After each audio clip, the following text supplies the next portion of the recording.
akan belajar materi kelas 11, yaitu kerjasama ekonomi internasional. Adapun tujuan pembelajaran kerjasama ekonomi internasional, yang pertama, peserta didik dapat mendeskripsikan pengertian kerjasama ekonomi internasional.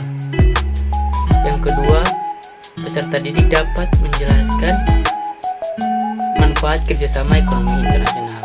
Yang ketiga, peserta didik dapat mengidentifikasi bentuk-bentuk kerjasama ekonomi internasional. Pengertian kerjasama ekonomi internasional. Kerjasama ekonomi internasional merupakan kerjasama dalam bidang ekonomi yang dilakukan oleh suatu negara dengan negara lain yang saling menguntungkan. Kerjasama ini melibatkan dua negara ataupun lebih dari dua negara. Berikut adalah manfaat dari kerjasama ekonomi internasional. Manfaat yang pertama yaitu meningkatkan pendapatan negara. Dengan adanya kerjasama ekonomi internasional, kita bisa mengekspor barang-barang kita ke negara lainnya sehingga pendapatan negara kita meningkat. Yang kedua, memperluas lapangan kerja.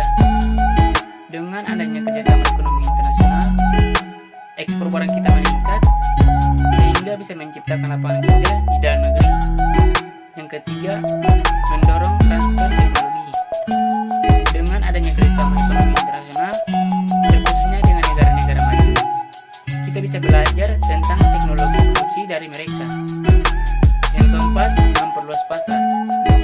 Dengan adanya kerjasama ekonomi internasional, pasar-pasar komoditi kita juga akan semakin meningkat. Yang kelima, mempercepat pertumbuhan ekonomi. Dengan adanya kerjasama, ekspor barang kita meningkat, kita dapat memperluas lapangan kerja, kita dapat mendorong transfer teknologi, dapat memperluas pasar, sehingga dapat mendorong percepatan pertumbuhan ekonomi. Berikut adalah bentuk-bentuk kerjasama ekonomi. Yang pertama, bilateral. Kerjasama bilateral merupakan kerjasama antara dua negara, misalnya kerjasama ekonomi antara Indonesia dengan Singapura atau Amerika dengan Arab Saudi. Kerjasama bilateral bertujuan untuk menjalin hubungan yang telah ada serta menjalin hubungan perdagangan dengan negara mitra. Yang kedua, multilateral.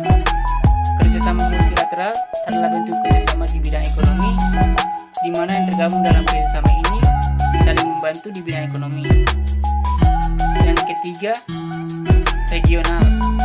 Kerjasama regional merupakan kerjasama antara negara-negara kawasan atau sewilayah.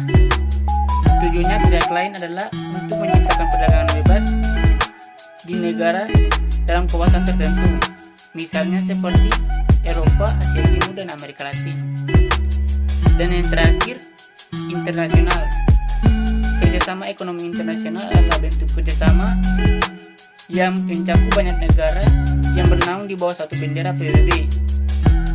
Kerjasama ini bertujuan untuk saling membantu di bidang ekonomi untuk meningkatkan kesejahteraan bersama, misalnya WTO, IMF, dan lain-lain.